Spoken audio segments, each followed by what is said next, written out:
Hey there everyone, this is Samuel Johnson and welcome back to the Xiaolin Perspectives. And today we're going to be discussing episode 11 of Xiaolin Showdown, Royal Rumble. And the episode begins with the Xiaolin warriors wondering if a Shengang Wu has revealed itself.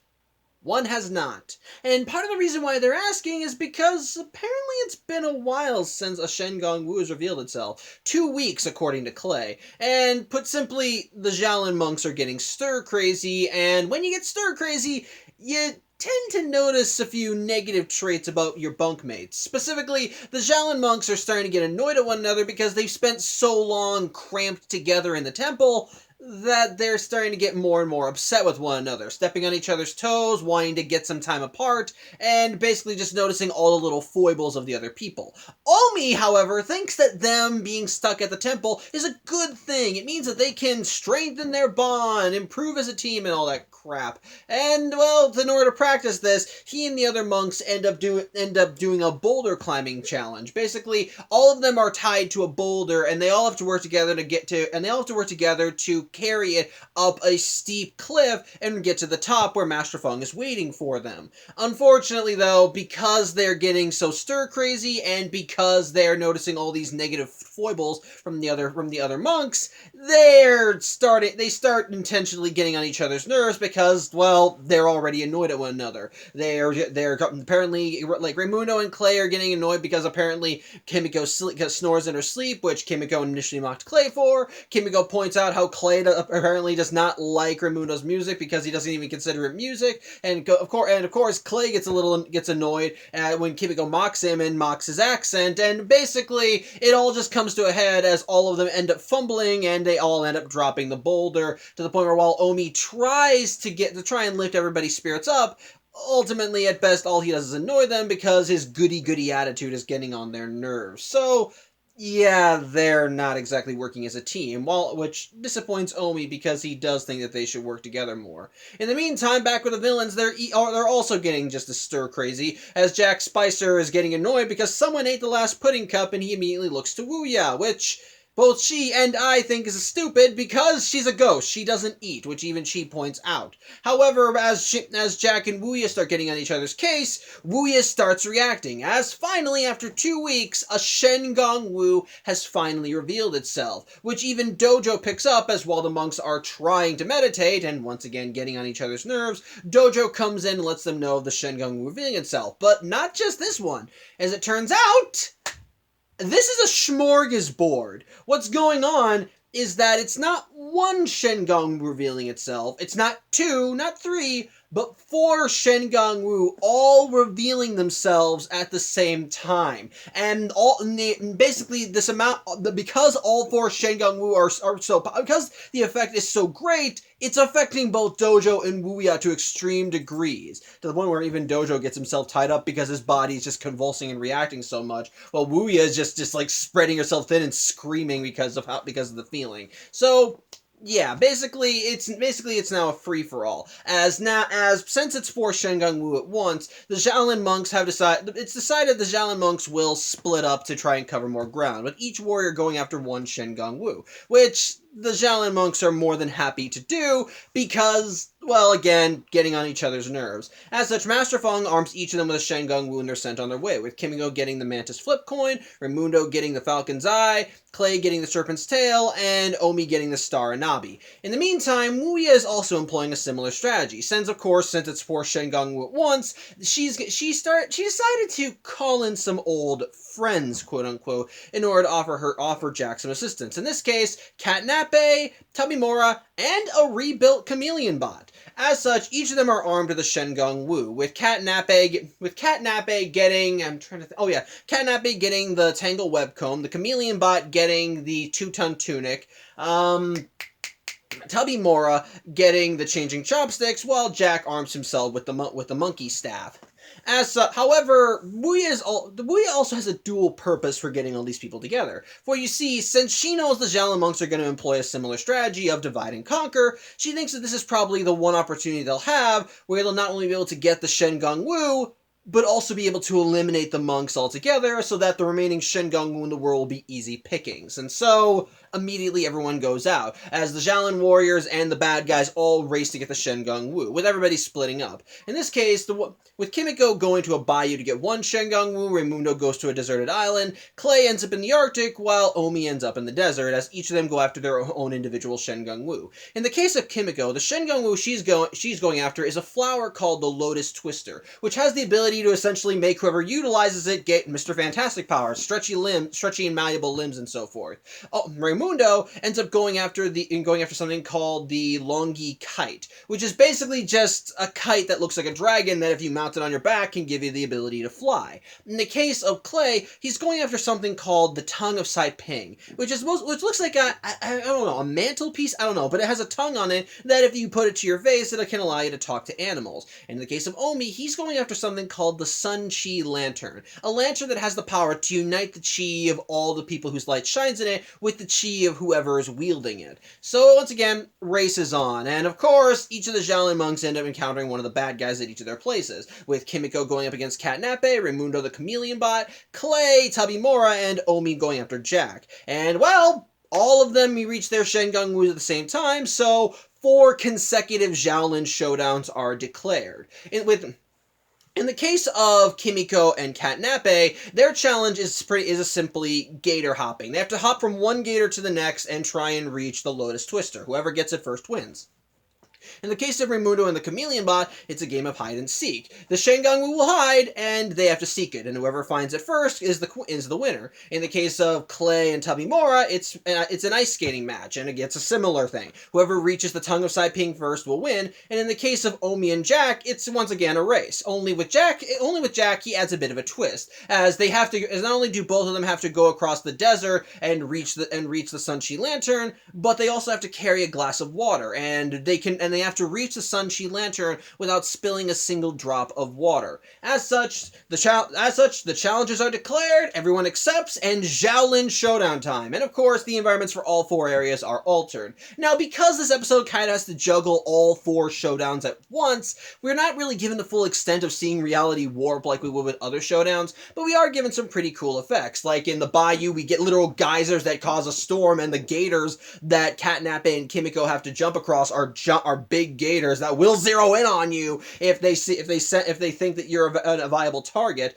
In the case of Raimundo and the Chameleon Bot, the deserted island actually gets completely flooded, so they have to search underwater. With the case of Clay and Tabimora, it's admittedly the least impressive, as the most that we see of them is that a giant block of ice and gets in their path. And in the case of Omi and Jack, well, okay, maybe that one's the most disappointing. As for them, it's literally just the area gets darker, so whatever. Although Jack does spice it up by bringing in giant spider bots to distract Omi, so hey, that's a thing. As such, the Xiaolin monks do their best to try and duke it out against their opponents, and while they do put up a good fight for the most part, sadly their opponents one by one do overpower them. Katnape is able to get Kimiko cornered by a bunch of gators by calling her cell phone, which causes the gators to be startled by the noise and go after her. In the case of Raimundo, the Chameleon Bot managed to trip him up by turning into a stingray to zero in on the Shengang Wu, and when Raimundo ends up grabbing it to try and get to the Shengang Wu first, the Chameleon Bot turns into an octopus and grabs him, allowing the Chameleon Bot to just grab the Longi Kite.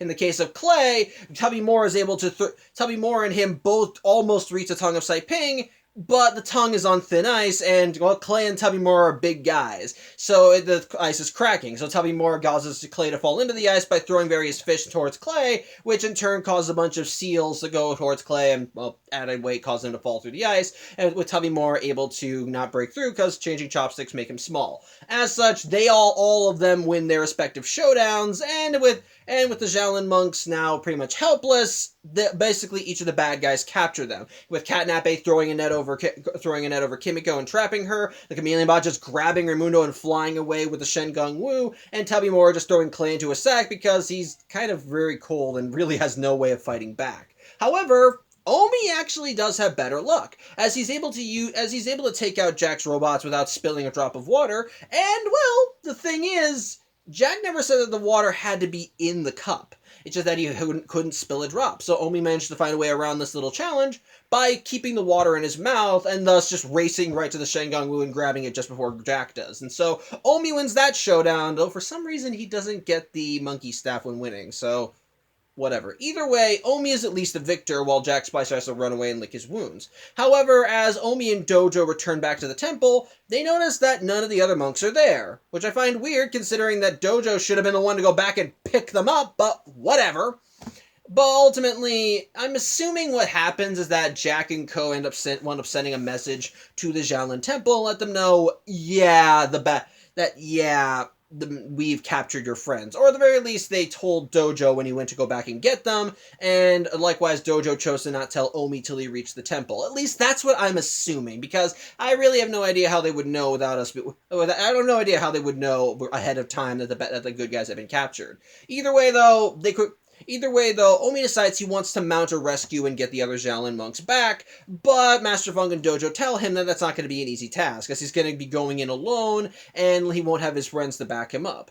However, Omi still decides to brave the challenge, and he does end up arming himself with some Shengang Wu, or more specifically, he brings the Sunchi Lantern, and only that, which even Dojo thinks is not exactly a smart move, since there's only one Shengang Wu, but Omi argues that it's the only Shengang Wu he'll need. As such, Dojo brings him to Jack Spicer's house, and Omi manages to sneak in using some honestly smart ninja skills, and yes, I know he's not a ninja, but it's ninja skills, so let me have that. And so Omi manages to sneak through Jack's house until he manages to reach his lab, where he finds Kimiko, Clay, and Raimundo all chained to the wall. As such, they're all gagged, so Omi goes and quickly ungags them, but upon being given the power of speech back, they quickly let Naomi know this is a trap. And sure enough, Jack, Tubby Mora, Catnape, and the Chameleon Bot all surround Omi. And yeah, they knew Omi would mount a rescue, so they prepared for them. As such, Omi does his best to fend off the bad guys as best as he can, and he does put up a good fight, but eventually they do end up dogpiling him and just hold him down. And so Wuya starts gloating, thinking that they've got to win,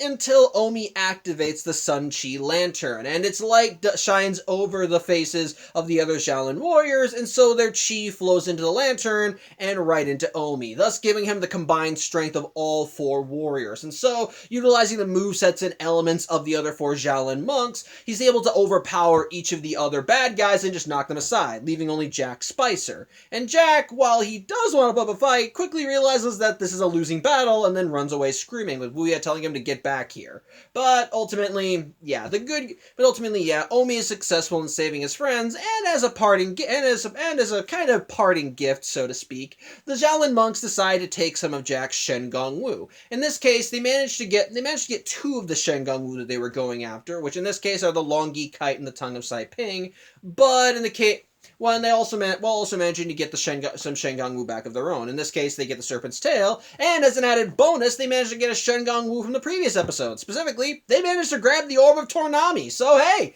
at least there's that. So yeah, they may not have gotten all the Shengang Wu this time, and Jack has definitely gotten some of theirs, but at the very least, they're not walking away empty-handed, and the Xiaolin monks are actually thankful for Omi for saving their butts, which Omi says that he couldn't have done it alone, as, it was the combined power of all of them that saved the day. So, it's nice stuff. Either way, the Xiaolin monks return to the temple, put the Shengang Wu they gathered in the vault, and as a final testament of their teamwork, so to speak, they once more attempt to do the rock climbing challenge with a boulder, and they all manage to pull it up, so high that it actually flies into the air and it lands right in front of Master Feng, who congratulates the warriors on a job well done. And as they walk away, celebrating the victory, well, once they're out of earshot, Master Feng just winces, as it turns out the boulder landed on his foot, so that had to hurt. But, yeah, that was Royal Rumble. And my thoughts on it? I think it's a good episode. I do admittedly have one little nitpick with it, just one, and that's kind of the conflict of the episode. Mostly because, I don't know, it feels a little strange to see the Xiaolin monks start getting on each other's case. Now, I'm not saying that they can't bicker, because throughout the series, we have seen the Xiaolin monks bicker. We have seen them get on each other's cases. We've seen them bring up gripes with one another, or talk about things that do get on their nerves with one another. But for the most part, they have seemed like a mostly well-oiled machine. They have been able to coordinate for the most part, and they have shown a willingness to want to coordinate and put in the effort. But I am willing to give some benefit of the doubt, because the thing is, the longer you spend time with someone, the more you're going to notice their flaws, and the longer you spend together in an enclosed space, the more that those flaws are going to get on your nerves. And Like the beginning of the episode said, the Xiaolin monks have been kind of stuck at the temple for 2 weeks straight with no action, no Shengong Wu, no nothing. So ultimately, they're given enough time to notice these little foibles and quirks of their teammates to the point where they start piling up and get on their nerves. It's probably as such, I am willing to let that nitpick aside, especially since as time goes on, a team can build up some tension if they spend too much time alone together. So I'm gonna give you that. But with that all said, I do think this is a good episode. For one thing, I do find the moral to be a rather good one. While I do kind of scratch my head a little bit at the whole team having tension, again, just a little bit, for the most part I'm giving it a pass. At the same time, I do find that to be a strong lesson, that when you have a team like that, the only way that a team like that something like that can work is if everybody is able to work together. And as Omi puts it in the episode, being a team isn't just about being your best self all the time. It's accepting both the good and the bad about someone. Yeah, there's gonna always be aspects of being in a relationship with someone, or being friends with someone, or being in a team where you see some of someone's negative qualities, but we as humans are not perfect. We are not just going to be this picture-perfect, idealized version of what we want a person to be. We're always going to have these flaws, and ultimately, by accepting someone in your life, that means accepting every part of them, both good and bad. It's just a matter of figuring out whether the bad outweighs the good in that regard. And like I said, with the team being kind of being sequestered off and being cooped up together for 2 weeks straight, it does make sense to a degree why they would start noticing these foibles and start getting more and more irritated by having to spend so much time together, as the foibles suddenly become a lot more obvious. But at the same time, the episode does help emphasize that the Xiaolin monks as a whole are stronger together when they try coordinating, because as we see with Omi, when all of their strengths are combined, they're perfect. They can cover up for each other's flaws. They can cover any of the weaknesses of anybody else, and ultimately together they're mightier together than they are apart, so to speak. And I like how the episode showcases that, as even at the end of the day, each of the Xiaolin monks, one by one, were getting their asses kicked because they were all separated from each other, but only by uniting together can they become whole. And before you say, well, Omi was able to get his Shengong Wu by working alone, well, to that I say, he got creative. In the other for the other Xiaolin monk's case, it was very straightforward. In the case of Omi, though, Jack had to add a twist to it, so whatever. Although Omi could have still won even with the twist, so I don't know, maybe it was just a bad pick. The other bad guys are not idiots, so maybe maybe it was just Jack being stupid that allowed Omi to win. I don't know. I don't care. Point is, because the Xiaolin monks were all fighting solo without anyone to back them up, they were easy pickings for the bad guy when they each lost their showdowns. So Again, I am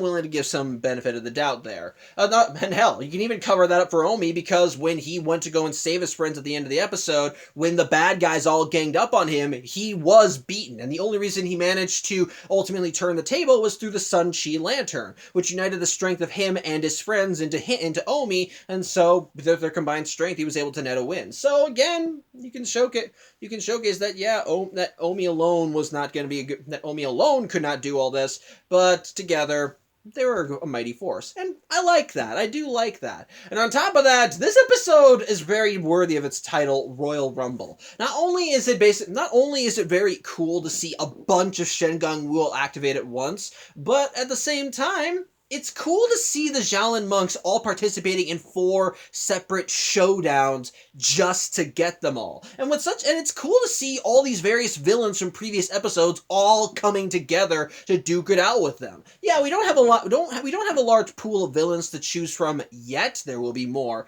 but it is cool that they bring them back. It's cool to see them bringing Katnape, Tubby Mora, and yes, even the Chameleon Bot. Which, the episode where the Chameleon Bot premiered wasn't that great of an episode in my opinion. But the Chameleon Bot was still pretty cool, and we even get to see it showcasing more of its strengths in this one, as it's able to shapeshift into all these different creatures and people and so forth, just to be able to try and duke it out with the Xiaolin monks. It's actually pretty cool and versatile, and I think it actually works better as an antagonist in this episode. So again, I dig that. It's cool. cool. And of course, Tubby Moore is still really damn cool. Seriously, for a big guy, he's very athletic and he's very athletic and agile and smart. So still, I love him. And Katnape, I like her more here. Still not that big of a fan of her, but she was clever and she actually did play to her strengths here. So again, I like that. Plus, it does make more sense for her to be more willing to work with Jack in this episode, since it's probably just a one-time gig. And the Xiaolin monks did humiliate her with the golden tiger claws. So, take what you get. Take what you get. But at the end of the day, it's still cool to see all of them to see the bad guys all coming together as well to take them out, as it really does kind of help raise the stakes, so to speak. Especially when especially when 3 out of the 4 Xiaolin monks end up losing their showdowns, which not only loses them to Shen Gong Wu, but also leaves them wide open for the bad guys to just go in and capture them. So I like that. I like that. I like that. It helps raise the stakes, so to speak, and like I said, it works well to the moral when you're in a team, you have to work together and accept the positive and the negative. So again, I do like that. Good stuff. I like the variety of showdowns. I like seeing them all at once. That was, again, really cool. And while it does annoy me that we didn't get to see as much flashy effects with the showdowns with the other ones, we weren't bereft of those either. We still got some unique environments with each of the showdowns, and they were with the unique challenges. And the new Shen Gong Wu, pretty damn cool. I liked them. I think my favorites would probably be the Lotus Twister and the Longi Kite. As stretchy powers are pretty damn cool, so I'd love to see them. In Longi Kite, it's a kite that allows you to fly. Flying is kind of cool. The Tonga Ping is an all right one. It's again versatile and allows you to talk with animals, and we do see it used later in the series. This is also the first episode that introduces something that does end up becoming more commonplace as the series goes along. The overpowered Shen Gong Wu. Case in point, the Sun Chi Lantern. You see, at various points throughout Xiaolin's showdown, there are Shen Gong Wu that are brought into the show that, for one reason or another, are exceedingly OP, that if these Shen Gong Wu were used in battle, it would net whoever had them a very easy win, as showcased with the Sun Chi Lantern in this episode, as Omi was able to use its power to unite the powers of both him and his friends to easily whoop the asses of all the bad guys. And so, as a result, if this Shen Gong Wu was used later in the series and was used more commonly, it would net it easy. Again, it would be just a bunch of easy wins. Which is why we never see it again after this episode. And if I can list another thing with Xiaolin Showdown that I don't like, it's that. It's that they introduce these overpowered and overly versatile Shen Gong Wu that just by having them makes whoever would have them almost guaranteed victory. And then the writers just want to do everything in their power to make you forget about them. They're never mentioned again. We never see them again. They're just gone. Now, which, the thing is, there is one Shen Gong Wu that we've encountered before that kind of falls into this. The Sapphire Dragon. That was a Shen Gong Wu that was introduced very early on, was shown to be very powerful, and then likewise was locked away and to be hopefully forgotten about. But there is an in-universe reason for why they want to forget about that Shen Gong Wu. It's exceedingly dangerous, and it's the pure definition of, in case of emergency, break glass. Because if this thing is unleashed, it won't just target the bad guys, it'll target everybody, and it knows what it's doing. It just doesn't want to stop. So in that regard, there is more dangerous Shen Gong Wu around so it makes sense why the Sapphire Dragon would be locked away like that. But for Shen Gong Wu like the Sun Chi Lantern, it essentially feels weird that this is the first of many Shen Gong Wu that the writers introduce or only have it be utilized for one episode and then be forgotten about. Now, to be fair, in-universe, maybe it's because these Shen Gong Wu are so powerful that they are forgotten. Because the thing is, as we've seen with Shen Gong Wu, if you wager them in a battle and you lose them in the battle, then that Shen Gong Wu will go to your opponent. And the thing is, if you use these exceedingly powerful Shen Gong Wu in battle and you lose, then that means the bad guy now gets the easy win Shen Gong Wu. So in that regard, it would make sense if that was the excuse. That basically the Xiaolin monks don't want to risk the bad guys getting their hands on these exceedingly powerful Shen Gong Wu, so they intentionally have to limit when they use them, so that it lessens the risk of the bad guys getting their hands on them. But at the same time, it also feels a little weird to institute limits like that when these Shen Gong Wu will net easy wins like that. So again, it's just kind of a flaw that you notice on the show, that they introduce these OP Shen Gong Wu and then you never see them again. So in that regard, it's kind of annoying. But like I said, overall, Royal Rumble I think is a good episode. I think the lesson is a good one, and how they showcase it is actually pretty well done. I like the wide variety of Shen Gong Wu were shown in the episode and seeing the warriors go out to get them. I love the variety of showdowns. It's cool to see all the bad guys from previous episodes actually come together to try and take down the good guys, which helps the ante. And I think the climax is actually pretty fun, especially when Omi gets to use the Sun Chi Lantern. So on the whole, I think Royal Rumble is definitely an enjoyable episode. So yeah, that's really all I have to say. I thank you for watching. I'm Samuel Johnson, and I hope to see you next week as well. Wuya manages to get her, well, incorporeal hands on a very strong warrior, one that may turn the tide of battle in her favor. So till then, I hope you have a good evening and take care.